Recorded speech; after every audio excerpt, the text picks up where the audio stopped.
Okay, we're live? Okay, cool. We're back. What's up, everyone? Let people get in here real quick, but very, very exciting. Gonna be going over Chop Robinson today. Basically, seeing how he really impacts his team in year one. The biggest impact that I see him having as a player. I mean, there's the obvious stuff, but I do think there's like a specific usage in this Weaver scheme that he's gonna find a lot of success in, and I think there's a few players, you know, that will really also benefit from him being around. So it'll be fun to really go over this. And I got clips to show exactly what I'm talking about here with Chop, and really just want to get into like the specific details when it comes to him as a player. I did the film breakdown on him already, obviously. If you guys haven't seen that, I also posted another UDFA film breakdown today. If you guys want to watch that one, but once people start getting in here, we'll pull up this Chop film, see what I'm talking about with the impact that he's going to make, because I think there's different usages, the versatility that he will bring, but I also think even if he doesn't put up the craziest stats, which I don't know if I'm kind of not expecting him to in year one, I'm expecting him to make life easier on the rest of the team. What's up, man? How you doing? See this? Okay.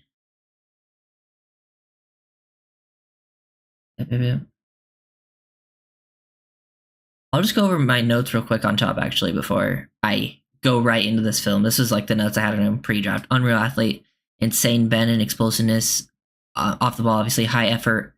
I think he has plus play strength, like for his size, aggressive player, just big time disruptor, creates a ton of pressures in the backfield, plays with toughness, just needs to finish more.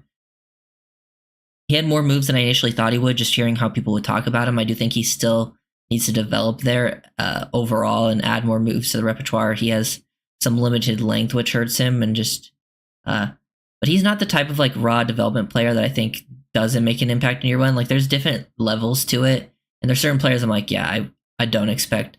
I would think it takes him a while longer to develop. I think Chop's the type of player where he has the skill set where he needs to develop to get better, but he also will make still impact plays just with that athleticism alone, and you'll see like the different usage that I'm talking about of why that's going to happen.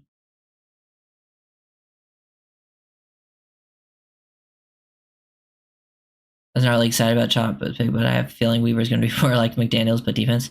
Yeah, the defense I feel like is going to be very creative. I'm excited to see how it ends up playing out.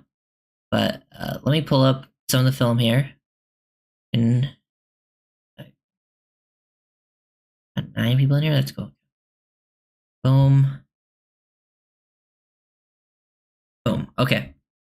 Obviously, first play here. This is the obvious thing. I put this play first just to show, like, obviously one-on-ones, expecting him to just win, create disruption when he gets these obvious one-on-one pass for situations and just absolutely taking over games in that way. But this is kind of where I wanted to really discuss is in those obvious passing situations is getting Chop standing up somewhere in the interior, not being your farthest out of the edge, because he can be used in so many different ways to make an impact here. He can, we'll see him standing up at the center at some point. He's standing up in the A gap. Here we got him like in that B gap standing up. And he can be, there's going to be a lot of stunts in games worked up front with this new defensive coordinator, Weaver. And a lot of the guys are really good at, like, I'm going to make a video on Zach Sealer, why Sealer fits this scheme really well. But Chop can really be your crash guy. It really disrupt the play because he has that first step explosiveness, and he takes so much attention away. It's like this O-line was so focused on him. He's going to open up so much more for other people, but if they don't give him that hard attention, Chop is so explosive that he will absolutely dominate interior guys with his quickness on the inside. So, like, you look at this play here, and he's kind of, like, crashing to the outside here. There's nothing too crazy, just the first one I want to show. Him taking this to the outside. They slide everyone to the side. Usually you see the center slide to the side, but they even slide the right guard, so they basically become a 4-man pressure, and it creates one-on-ones all to this other side. Like, imagine Jalen Phillips getting a one-on-one here, and then you bring Jordan Brooks blitzing one-on-one versus running back because Chop takes all that attention. But if they don't take that attention, he takes all this. This guy loops over, would have got to possibly the QB. They basically had a 2-on-1 because 3 guys are blocking Chop right here. It's just the impact that I kind of expect him to make doing this stuff on the interior. More things like this, even aligned as, hand in the dirt. He's outside of the tackle still shape, but he knifes to the inside, which gets him work on a guard. And he's able to cross the face of this guard, and then they loop people around. He can be that crasher for sure, where he crashes down, takes away multiple people's attention. Like, they are so focused on him, and it's that explosiveness, that first step, that really draws that attention. It makes it hard for these guys to recover and get back into a spot, just forcing QBs off their spots. And then, here's Chop again, standing up. I love when they used him like this. We'll see him standing up over the center too, which is where I really like him. Kind of how Cowboys used Parsons at time last year. And then here, he gets to be the loop guy. Like, they have this person crash, and Chop can excel here as a loop player. They have him crash down, and this just gives Chop more space to work with. If he's going to be that loop guy, he's a great athlete. He moves super well in space. It just gives him a better chance, better angles to get to the quarterback, and then he swipes hands there, wins, forces the QB to get rid of that ball quickly, and it ended up being, an interception that gets cut off there. And now, Chop standing up on the interior again. They don't slide the protection to his side. Last time they were all sliding the protection to his side. He gets a one-on-one of the guard. He absolutely demolishes him off the ball, completely destroys that play. These are the types of things I'm looking at when it comes to Chop. Those absolute explosive takeover, beat the guard across the face. Those types of things, really, really enjoyable. Here he is lined up over the center. Boom, explosive, wins with speed to power this time, just pushes him back into it. He gets a one-on-one. Now they have him lined up over the center again. They're showing so much pressure. This center, after getting destroyed earlier on from Chop, see Chop gets off the ball. Now it's a low snap because he really wants to get his hands up. Chop's down. And look at that first step. Look how much faster he's off the ball. Look at Chop here compared to everyone else. Chop has already got it engaged. And this just puts so much more pressure on the interior that they feel like they have to go and help here. It just creates so much more chaos and room for other players to work with on these stunts. It obviously ends up being a bad snap and, fumble stuff, but you can see it from this angle too, just that absolute explosion off the ball. The snap really came in super hot and low, like at the QB's knees. And there's just, like, that is so special. And that's kind of where I see him making most of an impact, is on those obvious pass rush situations and being able to really, really dominate, take over games like that. That's kind of where I'm really looking forward to how the different types of versatile usages they have for him, because I do think, like, when he's getting, his basic rushes, I don't know. I think, he'll have his wins out there for sure and be disruptive, like your true one-on-one pass rush stuff. And I feel like, he'll be good there, but those plays that I just showed are really the ones where I think he'll make like a crazy impact and help out the entire defense. Hold on, let me pull this here. Why did my chat get so small? Let me read some of this. Let me pull up my glasses. This first step was absolutely insane. Yep. We invited Penn State corner Marcus from minicamp. Looks decent. Yeah, I saw that on Twitter. I haven't checked him out yet though. But yeah. Chop is going to play the star role for the front seven, like Ramsey will in our secondary. Yeah, I get what you're trying to say there. I'm sure they're probably, call it something else, but yeah, definitely just basically gives you that same vibes though. To me, he looks like a poor man's Cam Wake. Yeah, and if you watch Cam Wake's like Penn State stuff, he was definitely super raw coming out of college. There was a reason, he went to the CFL. But then he really just had one move too. Like Cameron Wake always went for the exact same move, but it was his bread and butter, and that stuff worked all the time. And I think Chop wins in a very similar way. So I'm excited to see Chop develop. And I do think he can still be better, and that's like kind of more of like the other stuff, like when you get like the true edge snaps, and I think he needs to improve versus the run, but those plays on the interior I think is what really gets me excited about that pick, especially right away, especially when we see the other players come back like Phillips and Chubb, because those guys can also have some versatility, especially Phillips. Phillips can align all over the field. Imagine, lining up Phillips and Chop both in the interior with like Chubb and Barrett on the outside or something like that. In those obvious situations, it would be very, very tough for defenses to game plan for that. Plus, Chop can also drop a little bit. I've seen Chop drop into coverage, and sometimes those stand-up edge guys will do that too. Josh Allen disruption, yeah, and it will help because he has the athleticism to chase down Allen out in space, which is good. What's up, Dundee? Yeah, we can look over those plays real quick again in case people missed it. The obvious play. This is where the obvious kind of impact comes from, those outside 1-on-1s. That stuff will happen, but it's not what I'm really focused on. It's all the interior work where he either draws all the attention, they slide all the protection to him, or he gets those 1-on-1 looks. He gets to be that guy that crashes down on the loops, or he knifes to the inside. He has people draw attention that way, where other guys get free loop looks. Quarterbacks have to get rid of the ball, or he's the loop guy on the games up front, where he really sells hard to the inside. Boom, and then now he gets all this space to work with.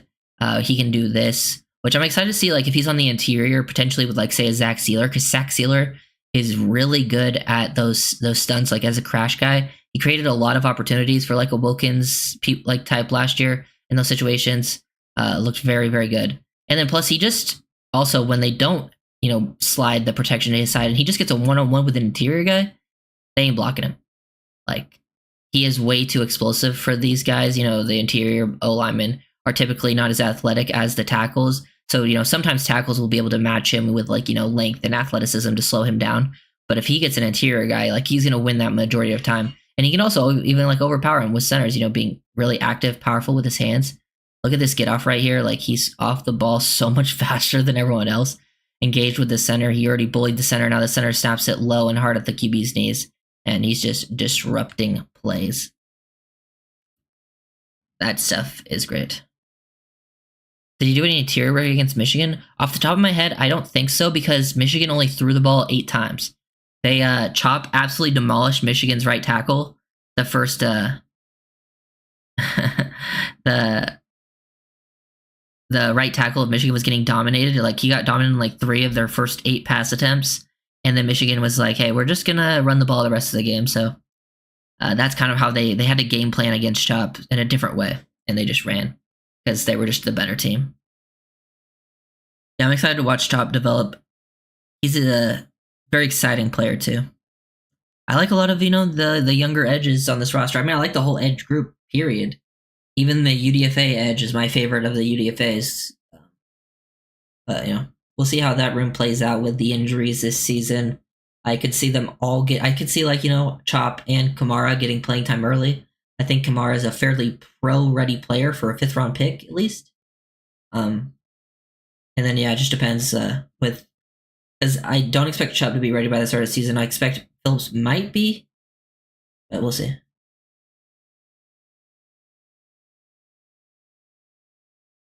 I don't know if any of you guys remember the 3 were just Chris Coffman shared some stills of Chop. I think I saw him post one of the stills you're talking about on Twitter. Yeah, I think it literally might be from this Iowa game. One of the clips I just showed, but I don't think it was all 22. But yeah, it's the the same thing that I'm talking about. That's kind of where that disruption ability absolutely just takes over. Yeah, excited to see Kamara too. I think he also has he has snaps where he lines on the inside.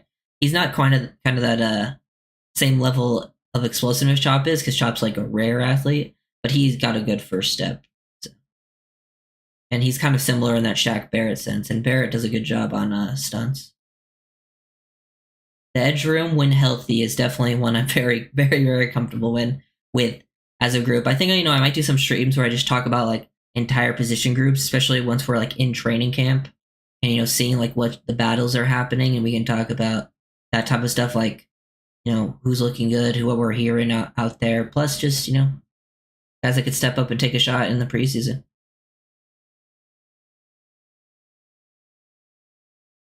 But to say you have one, talk to children of the pick, or did not enough see enough of him before the draft? Well, with Chop, I think it was that I didn't have to talk myself into the pick. I definitely watched more of him afterwards. I watched enough of him to have an idea of who he was as a player. But I got to see more film after the fact, and I did feel better after seeing his even more stuff after the fact. But I wouldn't say I was talked myself into it. I just I see the vision. It was just personally, I think the disappointment for the Chop pick was more to do with I really wanted Troy Fatanu, and he went one pick before, so that was like why I was more like kind of disappointed in the moment. You can see like my real disappointment if you look at the Patrick Paul pick reaction, which we're not talking about Patrick Paul, but that's kind of like because I didn't talk myself into that one. I still haven't, and I won't until I see it happen at the NFL level.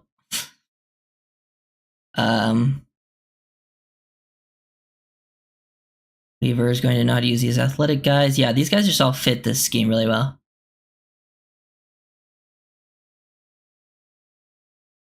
But yeah. You can let these run away. 44 right there. Just, I mean, that's how he pretty much wins on the outside. Like, I would like to see more of a repertoire. You know, most of his wins are very similar. He can use some speed to power, which is nice, or just, you know, win with quickness to the inside. And he also just wins with pure speed. And he also loves to use that two-hand swipe. That's like his go-to move with his hands.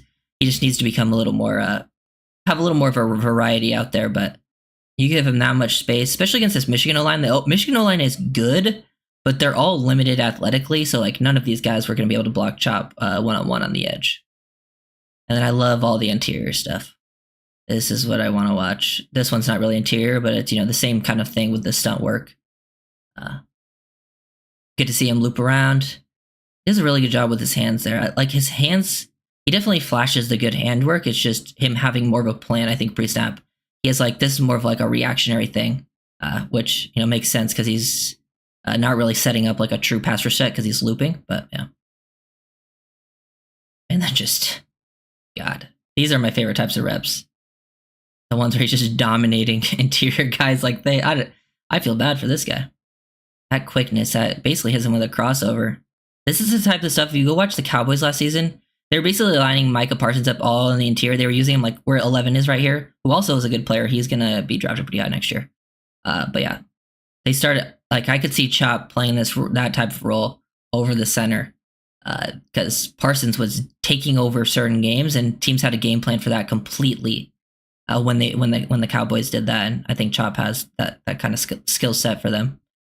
Probably more so than the other players they have.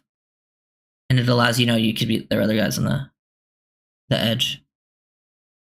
Tana was a dagger, yep. He needs a counter move for sure. Yeah, he definitely needs to just add overall to his bag, I would say his plan, and then also, yeah, just the counter. Like, and I think, you know, there's also a part, like, he does have small arms. Like, he does not have great length, which also is a big, you know, hindrance to the counter department, but, you know, his athleticism more than makes up for it. Is there a line and rush going to be good at stopping the run? Stopping the run, I mean, I think it depends how healthy they are. A lot of to be fair, like, Chop isn't the best run defender. They have some guys, obviously, like Sealer, still very good versus the run. At Sealer, Tier Tart could do some good work versus the run. I think, you know, losing Wilkins probably hurts them the most versus the run. Like, and then the rest of their edges that were like Phillips and Chubb can both be decent versus the run, but they're both injured. And I think the rest of their edge group is better pass rushers than run defenders. But what number was Chop on your edge board for the draft? I think it was 4. Yeah. Honestly, I had him like basically rated like I don't like love to do like perfect rankings. I kind of just give these guys a grades at times, you know, with there's like, I don't know if you guys have heard of Sports Info Solutions, but I've done some work with them in the past and they have like a grading system that I like to use. And I like to give players grades, but also at the same time, when I don't like to make the big boards because it's also like, I'm thinking, you know, for just my personal preference. I'm not thinking for a team always, but if I was thinking for a team, then, you know, I think players would move up and down the board depending on which team, you know, you're making that board for. But yeah, I would have, like, I had Law 2 definitely ahead of Chop. But other than that, like, I think you can argue Chop over Verse or Turner.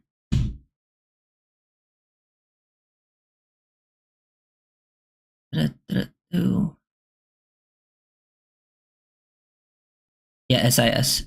Yeah. I still work with SIS, yeah. They do a lot of like analytical stuff. Chop at edge 4 and a first round grade. I do believe Verse or Law 2 has a chance. had a chance to drop 21.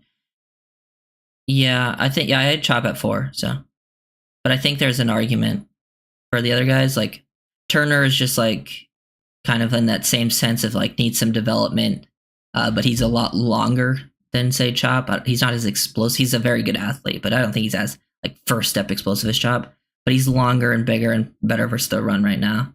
And then Verse is like, I think Verse will depend on which, how he fits that scheme. Yeah, I'm sure the Jets will run the ball.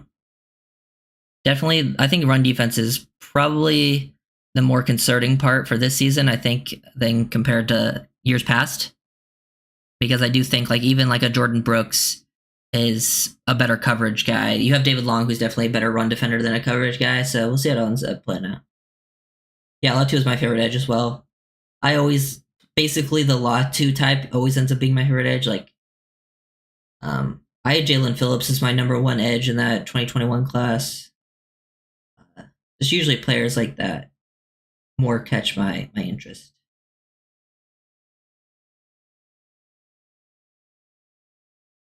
I agree. Chop Jeans out a couple moves, yeah. But he's the type of thing where it's like, yeah, he needs to develop, but he can also still make an impact right away. While other prospects, uh, you know, like especially some of the offensive linemen, like Dolphins drafted Patrick Ball. There's also like a Kingsley Sumatea, Karen Amagadijier. Those players, I think, needed development are probably not guys you see play instantly. Yeah.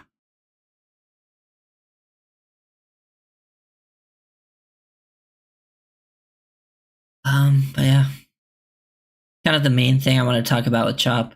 Might do some of these other type streams where I just like maybe with all the draft prospects, like the specific usage they have. I mean, I don't not all of them because I don't even expect all of them to play year one, but the guys that I do expect to play year one, I'll try to get to.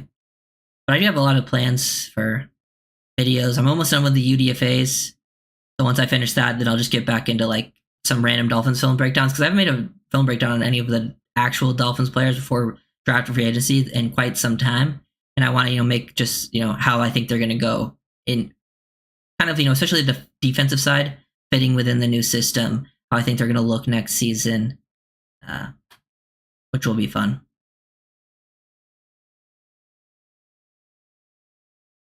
The thing that put me off Latu is that he's a JP clone, but not as good. Chop Art for something different. Yeah, they look very similar. I think the difference, though, I think Phillips was more athletic and Latu was more like more of a technician, at least at that point in his college career. Like Phillips was more of the freak athlete, but they looked so similar just with the way they moved and stuff. And they both were 15 when they played at UCLA. Very interesting. But I do understand them going for a different variety. But also, I just think Latu would have been great value at 21, so I don't think they would have passed on that. You have Phil and Chop dropping into coverage because I'd like to see that more. Yeah, I don't have it right now. I don't think I have one. I think in the Chop Robinson film breakdown I did, I think I literally at the end of the video I showed one clip of him dropping into coverage. So I don't know if you saw that. It's just one clip. I think I put it in there, and then there's some other clips. I don't have them on me right now, so I'll have to. I might do something on that. Might maybe post it around somewhere. Just he's nothing like special there, but there's at least at least decent enough. You definitely want him going more after the quarterback, though, for sure. Yeah. Chop Robinson absolutely dominated this Michigan game when he was pass rushing on the 8 snaps, and I loved him. I think his Iowa game was his best film overall, like from start to finish. The Michigan game was pure dominance as a pass rusher, but they only threw the ball 8 times. And these aren't even all the best clips from the Iowa game. I was just mainly showing the stuff where he was working on the interior and on like twists and stunts.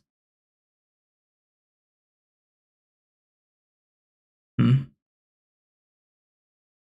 that get off is crazy. This poor center. Kind of feel bad for him. He was getting bullied. Boom.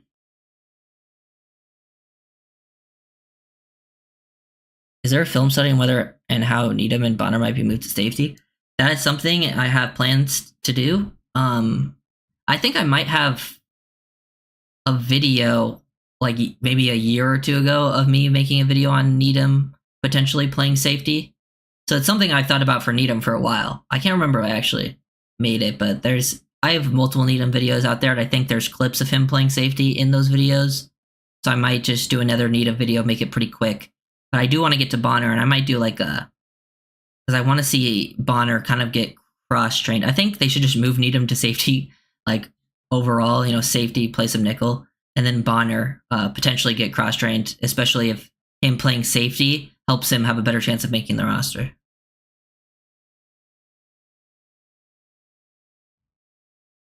I just heard that the new practice squad players can be elevated with no limitations.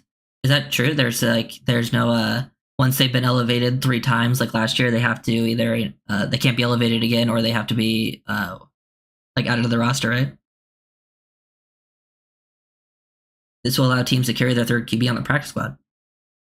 That's a good change. At least it would be good for the Dolphins, because I think they would love to only carry 2 on that actual roster. I think that would help them open up a spot for potentially like, either the O-line, receiver, tight end room, whichever one they wanted to keep an extra body in. Neal, I think they were going to consider Neal a corner, but he's just a special teams guy. I think all his film is him playing like a corner. I think so, but still only 8 elevations from IR. Okay. I wonder because I posted that video on Gavin Hardison today, just going through the rest of the UDFAs. He's interesting. He definitely has some talents. Usually when I watch quarterback play that aren't some top guys, like, it's horrible. It is tough to watch. But Hardison is actually pretty fun, and he definitely has a lot of skills that you would like to develop. So I don't mind keeping like a Hardison on the practice squad. And I wouldn't be surprised. I don't know that he had Tommy John surgery, so I don't know what his health is going to look like. I truly have no clue if he'll be ready to even perform in training camp at all. But I wouldn't be surprised if that guy if he did play, looked pretty good in like preseason because of the just natural talent that he has. But I'll try to get into that in like a full-on stream, just breaking down the quarterbacks.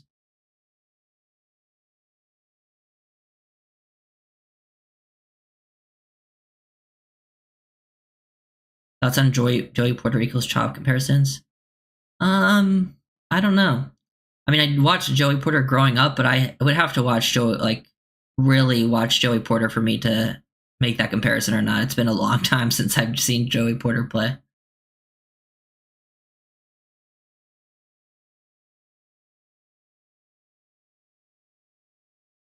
Saw your one clip of Hardison starting center, that's why I need Tommy John.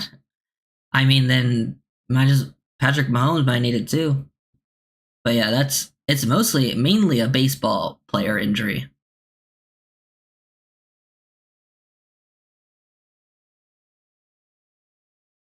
So you guys change with the new kickoff rules? I don't think it will change. I think it will just change maybe your mindset on the returners. I don't think it changes too much with the other guys. Maybe you won't need as guys who are as fast on special teams, like on the kickoff team specifically, and you might want guys who are, better straight up blockers that know how to stock block on kick return. But I don't think it changes anything too drastically overall, because you still have your punt return. You're still going to want your fast, physical, high play speed type guys out there. And it's like those guys can still get the same job done on the new rules. Was it you that talked about Harrison?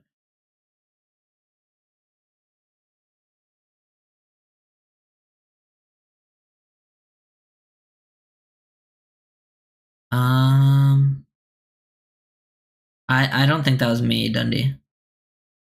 You have more snappy releases now? Yeah. Artisan's just a natural thrower, man. Artisan right away is honestly the most, probably, he definitely has the strongest arm on the Dolphins team. Obviously, if healthy, out of the quarterbacks. quarterback room. But I honestly don't care too much about the QB room, or I don't care for too much of it after Tua. I don't have a ton of confidence in those guys. But if Tua goes down, I mean, season 8 doesn't look too good. Is low sacks a problem for Chop in college when transitioning to NFL? No, I've kind of been on this train for a while now that sacks is like one of those stats that is kind of overrated. They need a lot of context. I think most baseline stats need a lot of context. And because like this is a good thing that I've always like. Remember when Olivier Vernon got paid big time? Like the year before he got paid by the Browns, he had like a pretty high sack season. But if you go and watch the film, majority of his sacks were created by Cam Wake's initial pressure. Like Cam Wake dominated someone on the other side, and then Vernon got a cleanup sack. So like to me, it depends on what the type of sack is. Like let me look at like this play from Chop right here is not a sack, but it's about as dominant as a rep as you'll see. Like this play, even though it's not a sack, he'll get a pressure and a QB hit. This play translates so well to the next level. But to me, say it was like McCarthy ends up kind of escaping this, and then someone else kind of cleans them up, like number 11, and it's like 2 seconds later into the play. Chop's initial play is the part that translates much better to the next level. I think there's so much context required, and as long as you're creating a lot of disruption and pressure, I think that's the type of thing that translates better overall.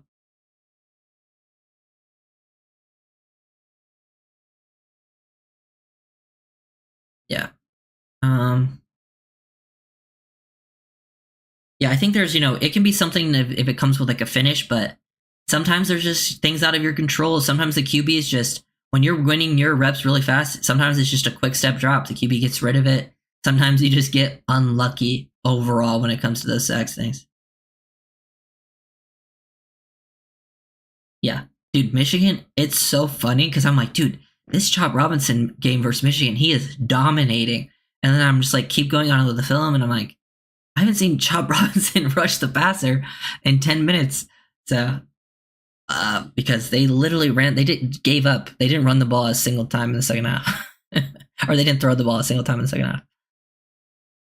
But yeah, really, overall, like the Chop pick.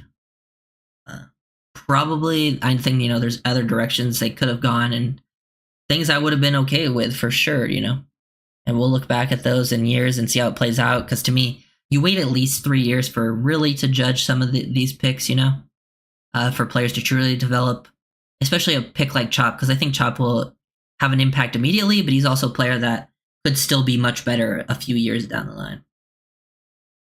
Yeah.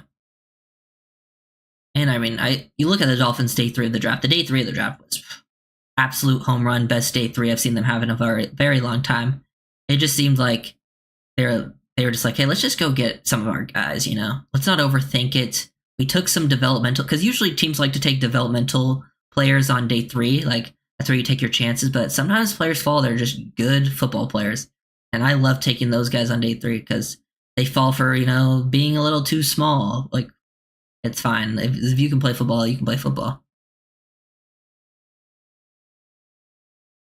Chop reminds me of Sean Merriman. Oh, Sean Merriman. That's a name. I've seen him on Twitter. I think, I mean, obviously saw Sean play with on the Chargers. I think isn't he a Tua hater? Best day 3 in the draft in decades, in my opinion. Possibly, I probably have to look at all the decades that they've had in day 3, but it's definitely the one that's the best off the top of my head in a while. It was very, very solid. I could see multiple players being very, very quality contributors. It's probably like 3 of them, especially the first 3 they took. And I do really like Taj Washington as well. I just don't know. The receiver room will be tough. I think the receiver room is the toughest to predict right now who makes the roster. Because there's reasons for all of those guys to stick around after the top 3.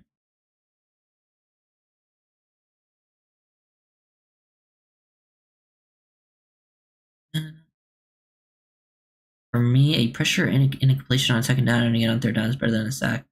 I see a minimum of 5 to 7 guys making the 53. Yeah, I mean, I think obviously Chop, Kamara, and Jalen Wright make it. Obviously, they basically were day 1, day 2 picks. Jalen Wright was basically a day 2 pick. They traded a third round next year for him. And I just don't see a world where he doesn't make it. I think Kamara and Malik Washington are pretty much locks. I would be pretty surprised if they didn't make it. But, I mean, they were 5th and 6th round picks. Sometimes those picks don't make it, but I very much like them, and I very much think they will. And then McMorris and Taj both have, I think, a decent chance. I think Taj is just a good prospect in the 7th round, and he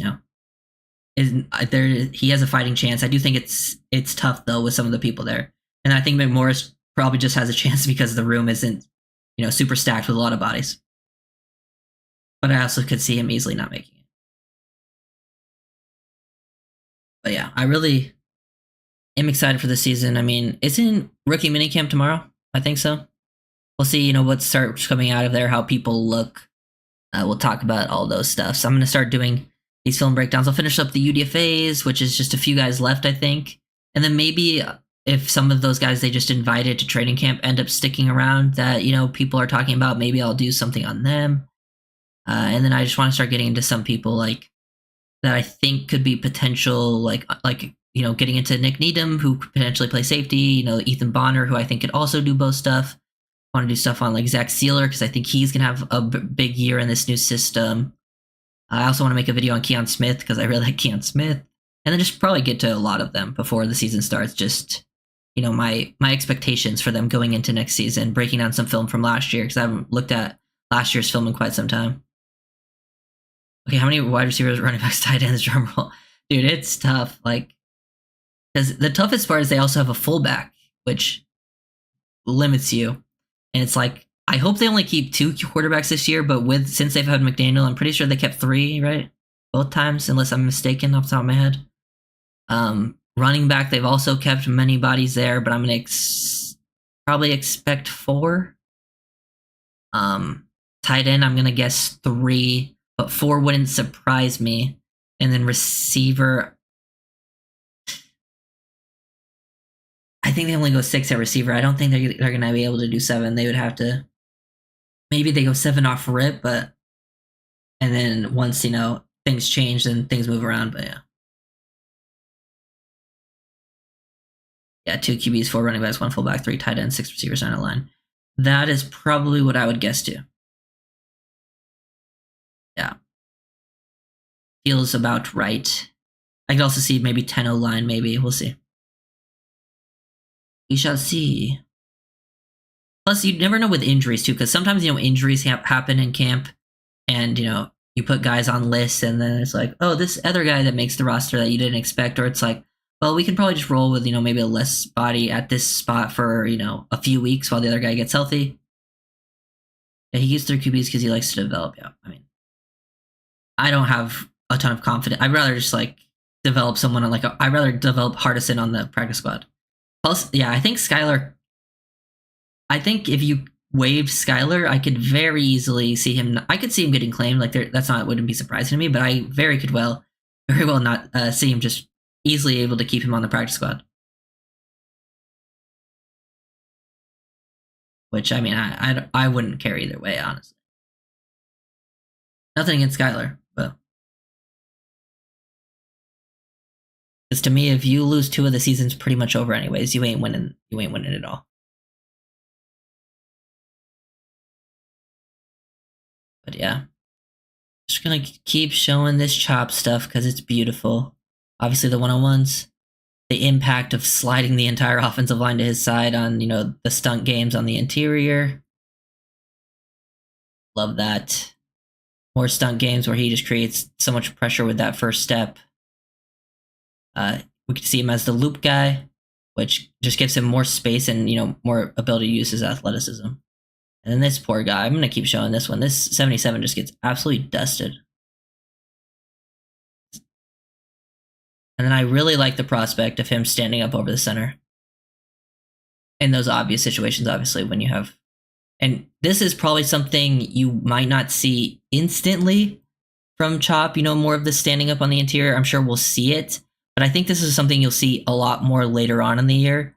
Once like Phillips and Chubb are back and they feel like, okay, Chop isn't playing as much snaps with, Phillips and Chubb fully back in the rotation. Let's get him more of these standing up snaps and these obvious pass rush situations. Use them all three on the field at the same time.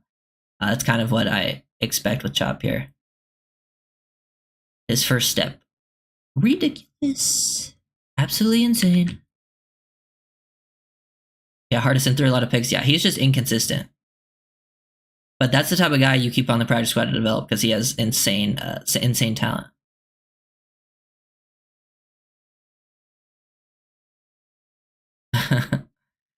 Skylar for info. Yeah, I mean, Brad, it happens with every team anyways. What's up, Cliff? Just chilling, vibing. Kind of went over all the Chop stuff I wanted to. Showed the clips a lot of times. And kind of the impact I think he's gonna have next season. And if people got any other topics, any questions we want to talk about, got into some of the roster stuff, which will be interesting. How they're gonna construct it. I have like a bunch of in my like notes on my phone. I have a bunch of like ideas written down of like different videos and streams to do that we can talk about different topics. Yeah. And then obviously the film breakdowns. The film breakdowns I'll still continue making. I think once I get the UDFAs done, I'll probably start spreading it out a little bit because this is like usually the slowest time of the year for like the film breakdown videos, just because not a ton going on. So then I'll start probably every few days with the film breakdowns, maybe every day at times. Yeah, if I remember, McDaniel 4 QB including practice squad. Yeah, I think. Well, apparently Scotty said the new rule is that you have unlimited elevation, so then you can keep that third QB on your practice squad now, which would be very helpful for the Dolphins team building. I think being able to keep an extra body than expected.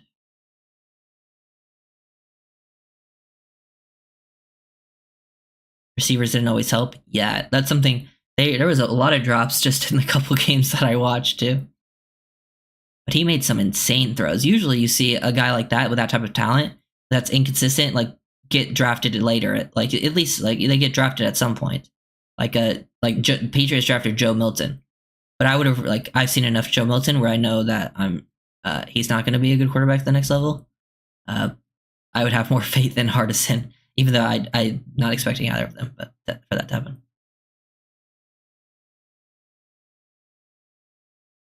I don't even know what UDFAs are even left.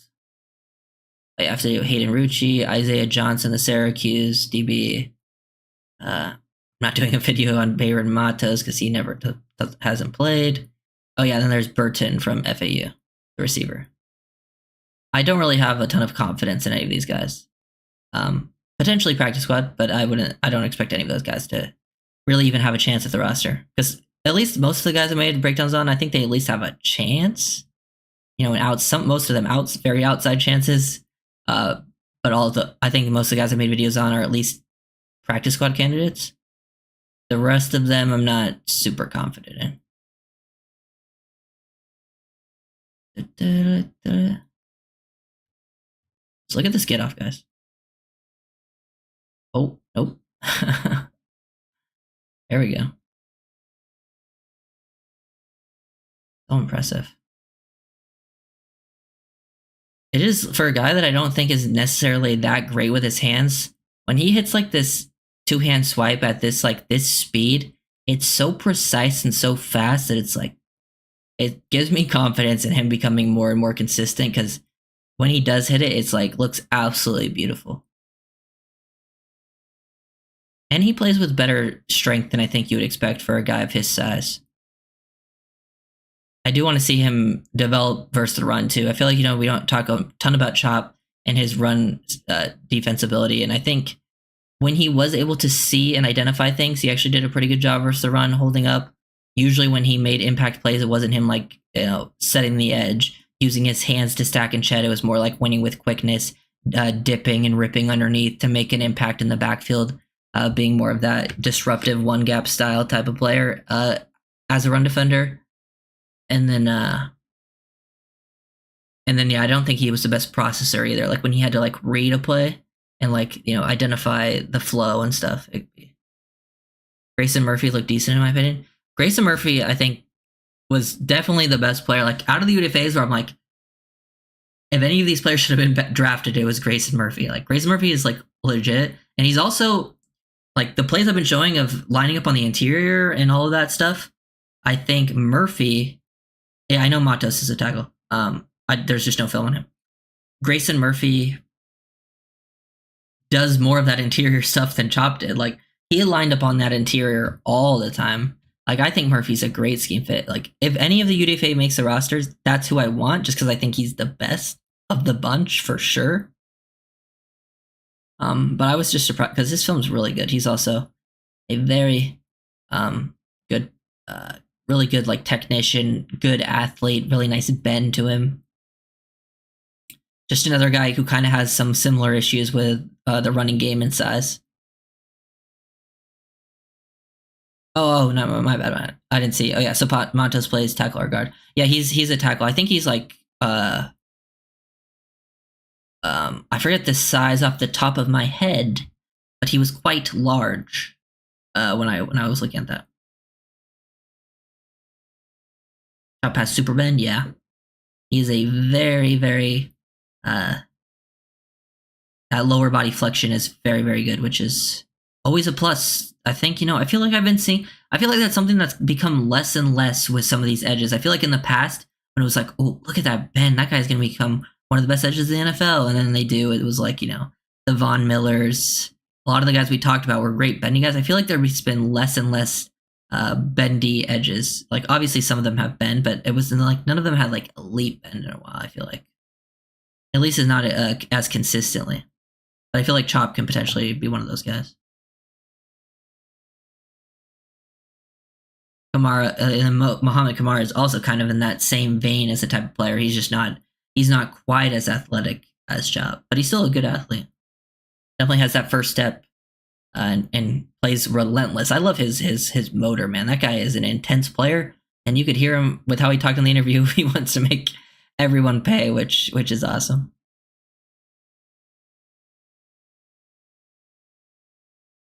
What is YouTube telling me?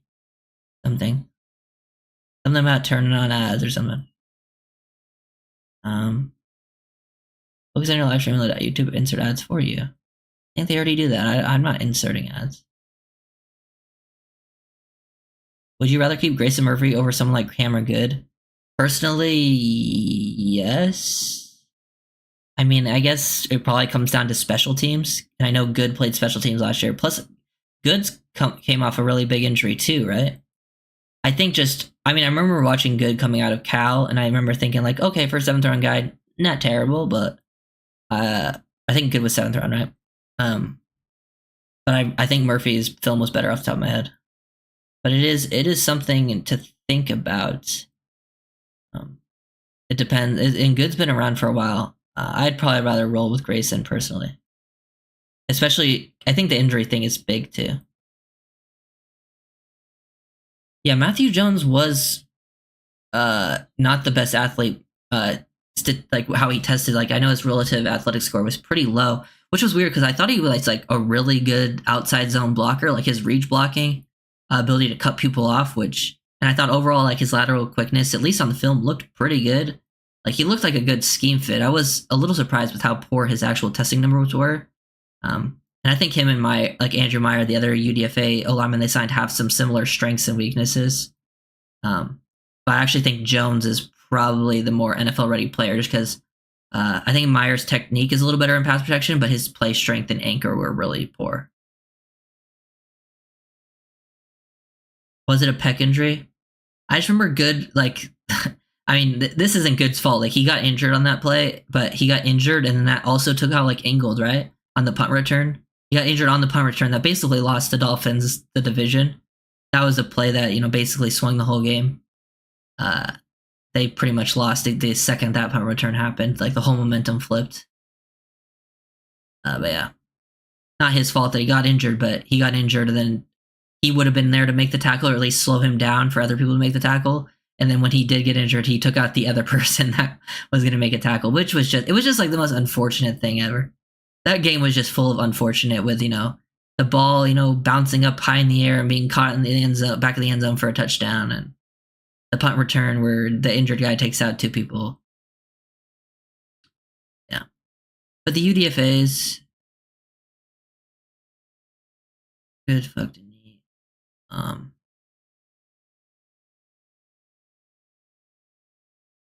Think good obliterate every ligament in the knee, the whole alphabet. I don't remember what it was. Like I thought it looked like a lower body injury when it happened, but hearing Peck also sounds like that could have happened. I remember that I saw a video of him walking though recently. So, but he should be able to walk by now. I don't know what it is. I'd have to look it up. But to me, I would rather probably have Grayson. Out of the UDFAs, Grayson is my favorite. And then I think some of the DBs have a chance just based on the room. They could fight for a spot. But I went back and watched Ethan Bonner's Stanford film, and I thought Ethan Bonner at Stanford was better than like Mark Perry, Storm Duck, all the DBs they signed as UDFAs. And if they're fighting, say, an Ethan Bonner for a spot, I would prefer to keep Ethan Bonner. So he tore his patellar tendon? Okay. Yeah, I mean, that's tough. I do wonder why Murphy went undrafted. I mean, sometimes these players just go undrafted, just how things roll, and sometimes there's things like that we don't know about, which is usually what the biggest surprises happen. Like Christian Mahogany falling to 7th round was like, oh, his medicals were way worse than what, the random people know. Yeah. I just remember the actual play. It looked like his lower body, something in his lower body, like his knee collapsed on him, and that's why he fell over and hit Ingold. I don't remember what it was, though.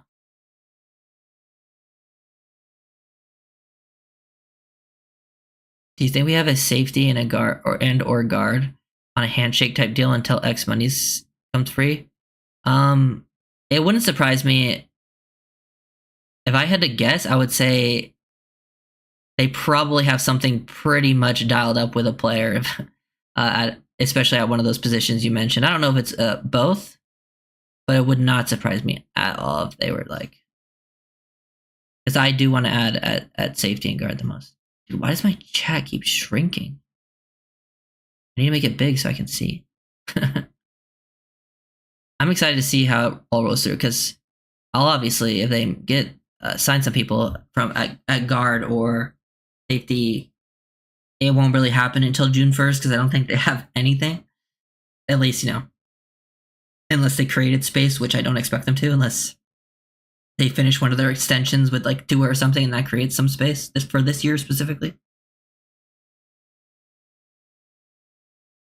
All I know is the entire Dolphins edge room collapsed at the end of last season. All of them gone.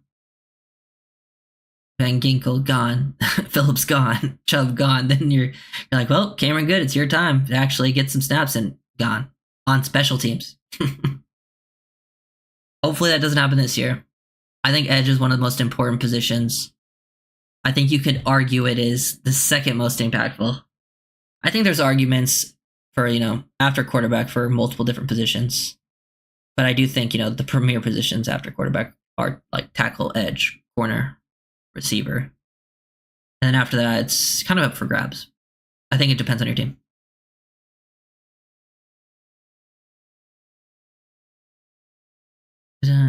Quandre Diggs is a good player. I think he's older, though. So it's really like a 1-year deal. But I don't mind converting Bonner and Needham to safety if that's kind of where they want to roll in the 3 safety set. Because, they don't need to play a ton of snaps. The 3 safety set would be probably, a handful every game.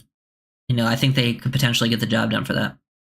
I wouldn't be surprised, because they're going to have like, after the Howard money, they're going to have like 19-ish million, and then they have to use like 7-ish to sign their draft picks. So that leaves you around 12-ish million. And usually they like to carry over like a not much less than that. So I don't know how many guys they're gonna sign. Like, I kind of see them signing one of the guards that's fairly cheap. Like the Van Roens, and then maybe a very cheap safety. That's why I've kind of been like, I don't think they're gonna go after Simmons. They could prove me wrong. But I'm just guessing they're not. But there is ways to manipulate the cap, with those void years that they've been using, if they really wanted to go after one of those guys.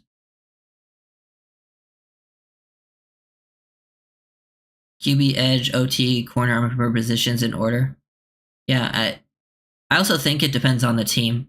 I think corner and edge could switch, just on the defensive side, depending on the team you are. But yeah.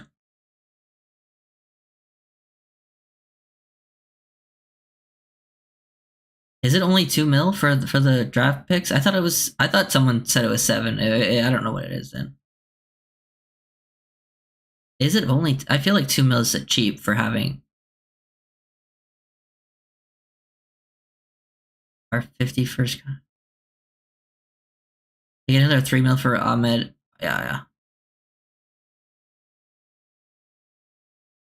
Might we keep 5 edge? It seemed like it, given JP, Chop, and Murphy can also play inside, pass it down. How many? In your view, yeah. I mean, I would like for that to be, because it depends. Like, if you could put, I would like for them to keep, say it's Chubb, 7 mil cash time, 2 mil cap impact. Okay.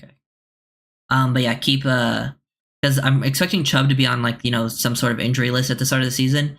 So if you can keep say the Phillips, Shaq Barrett, Chop, Kamara, and Grayson, I would prefer that as the edge room off the rip, while Chubb's coming back healthy, and then things move around. Sometimes you keep an extra body at a different position just based on those injuries. So I would like to keep as many bodies at the edge position as possible.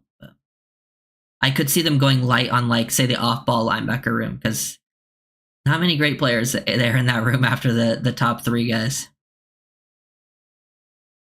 And maybe with the DBs, because I think they might go, because with the DBs, if they're doing Bonner and Needham at safety potentially, then you have guys that can play both corner and safety, so they might feel like, okay, we can go with one less body in one of those rooms, because we have guys who can play both. Which that's kind of the value of having versatility with some players is being able to go in a different direction in other rooms. How much per year would you be willing to pay Tua? Honestly, I feel like once we see the per year value, whatever it is, I know people are talking about the 50 million or 55 million. To me, it just comes down to the actual contract details. I'm not going to care too much when I see the base value contract, because there's always sometimes there's the incentives, there's really the guaranteed money, and it also depends how it's structured year to year and when they can start moving money around. So to me, the actual per year number doesn't matter that much. So I'm waiting to see how the contract is actually structured for me to have an actual opinion on the matter. Obviously, I don't want to pay him something crazy, but I do think he deserves to get paid. Whether people agree with that or not, he's definitely earned to at least get paid. But yeah, it's just how the contract structured. There's so much people will freak out based on the base value, no matter what it is. It could be low, it could be high. People are gonna have their opinions right away. To me, I would wait to have the strong opinion until you actually see the contract details. Personally, Phillips, Barrett, Chop, Kamara, Long, Brooks, Walker, Riley, Murray, linebackers in the initial 53. Yeah. Well, yeah. Plus, I don't know. I don't like to group the linebackers together, because those guys, a lot of them play different positions. I know people some of them are off ball. I like to kind of spread it out to be there's the off ball group and then there's the edge group. But yeah, it wouldn't surprise me if those are the guys that make the initial ones. It'll be tough. I think I'm going to try to do an outline of each group and really come down to the final 53, because it's tough. Yeah, people are going to have their opinions. People will have heavy opinions when it comes to Tua. One of my big opinions is that people have too strong of opinions about everything. To me, it's I have strong opinions about certain things, but when it comes to a lot, it's I don't know. I think you gotta wait to see the more details, more context to situations matters a lot.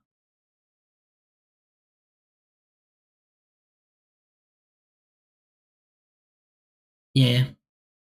Yes, first four edge, last four linebackers. Yeah, yeah. I know. I just kind of I like to do it separately. I don't like to list it as those are my 8 linebackers. I think they need to start when they do announcements, they need to stop announcing they announced Chop Robinson as a linebacker. They need to start just saying Chop Robinson edge. Start making these into different groups because players are playing different positions because D end and outside linebackers can sometimes play the same spot, but they're called defensive ends, outside linebackers. But it depends on what system and scheme you're in. Ooh. But yeah, we'll run through the Chop clips one last time. 36 seconds.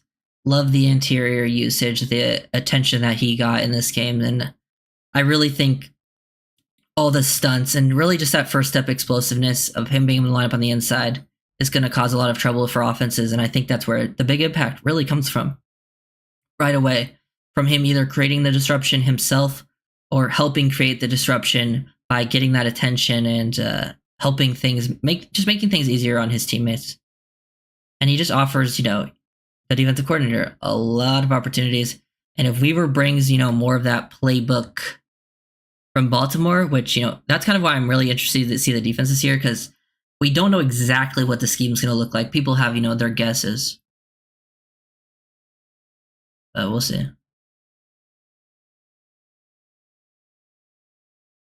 America didn't get to where to stay by waiting for the information to become available. Very true. Hardison looked pretty dang good in your breakdown. Yeah, he looked good. He had a pretty good Oklahoma game. He's very talented, but there's definitely other games where he looks very inconsistent. But you can see the flash of talent, which is why I want to give him a chance. My biggest question on Chop is if he can set the edge. Yeah, not something he's going to do, I think, very strongly, especially early on in his career. There's definitely sometimes he'll do it, but it's not a strength of his at all. I think all five are edges: Phillips, Chubb, Barrett, Chop, Kamara. Yeah, and I wouldn't be surprised if, say, someone like Murphy or Cameron Good make that initial roster because Chubb is unavailable, or maybe they just roll with 4 at the start of the season. Who knows? Who knows right now? I think we're waiting for training camp, and we'll start, making some predictions. I think once things get a little bit closer, we can vibe. I'm really excited for the preseason. Last year, I made a bunch of preseason was, I think, the best time my YouTube channel's ever had. Last preseason, I made a bunch of videos, and I think it was the most views I ever had was during that time frame of the first 3 preseason games, because I think people were excited for football to be back, and you really get to take a look at some of these younger guys for the first time. But yeah, I think got everything I wanted to talk about. We'll stream next time. I don't know. I'll make I do make this stream public beforehand, so I'll set a time so people can, if they are on the in the subscriptions or the YouTubes or whatever, it should show when the next stream is scheduled. I'll try to schedule it pretty early. I don't know when or what it will be, but 53 spots are gonna be a lot tougher this year than last, in my opinion. I agree. It does seem very tough this year to look. I haven't sat down and be okay, let's really map this out. But I've done it in my head, and it's damn, we really gotta. I feel this is a tight end room, for example. I think they're only gonna keep 3. Just after I've gone everything in my head, I'm I think they're only gonna keep 3. But I think they want to really keep both Julian Hill and Jordy Fortson. But I don't know if they're gonna be able to do that. They offer completely different skill sets, completely, and I think they want to use both of them. But I guess there's a world where you could end up getting one on your practice squad and elevate them. So practice squad is always a big thing too. I think people underestimate, because last year, pretty much every year, these guys that end up on your practice squad end up playing snaps for you at some point. Would love to be at tomorrow's rookie camp. Yeah, I would love to get one of those one time. I'm excited to see what everyone's saying. I'm guessing they're not going to say much. We probably won't really get much information for a while in those camps, but okay, yeah. thank you guys for watching. I'll do some film breakdown tomorrow on one of the UDFAs. Almost done with the UDFAs, and we'll get to the other players after that. People can give me suggestions of videos if they want. Just leave them in the comments if you guys have suggestions of players you want to see, or different types of videos, or different streams too, just for stuff to